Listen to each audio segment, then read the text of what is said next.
ఈ model school టీచర్ల కోసం మన గతంలో ఉన్నటువంటి బీఆర్ఎస్ ప్రభుత్వం జీవో నంబర్ 58, జీవో నంబర్ 60 ఇచ్చింది.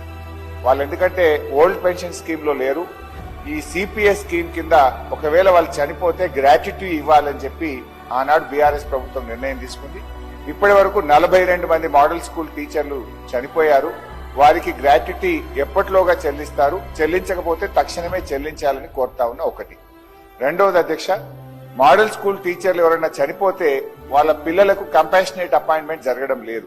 ఇతర ప్రభుత్వ ఉద్యోగుల తరహాలో మోడల్ స్కూల్ ఉద్యోగుల పిల్లలకు కంపాషనేట్ అపాయింట్మెంట్ ఎప్పటిలోగా చేస్తారో చెప్పాలని కోరుతున్నా. నంబర్ 2.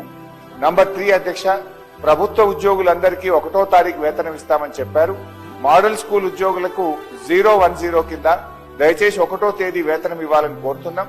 ఈ రోజు కూడా 17వ తేదీ అధ్యక్ష, ఈ రోజు కూడా మోడల్ స్కూల్ టీచర్లకు వేతనం పడలేదు. దయచేసి 1వ తారీఖు అందరిలాగా ఇవ్వాలని కోరుతున్నా. లాస్ట్ అధ్యక్ష, మీకు సంబంధించింది అధ్యక్ష, ఈ అందరు ఉద్యోగులకు ఈహెచ్ఎస్ హెల్త్ కార్డులు ఇస్తామని చెప్పారు. మరి మోడల్ స్కూల్ ఉద్యోగులు, ఎస్సీ, ఎస్టీ, బీసీ, గురుకుల ఉద్యోగులకు కూడా ప్రభుత్వ ఉద్యోగులతో సమానంగా ఎంప్లాయీస్ హెల్త్ స్కీమ్ అమలు చేయాలని చెప్పి మీ ద్వారా ప్రభుత్వానికి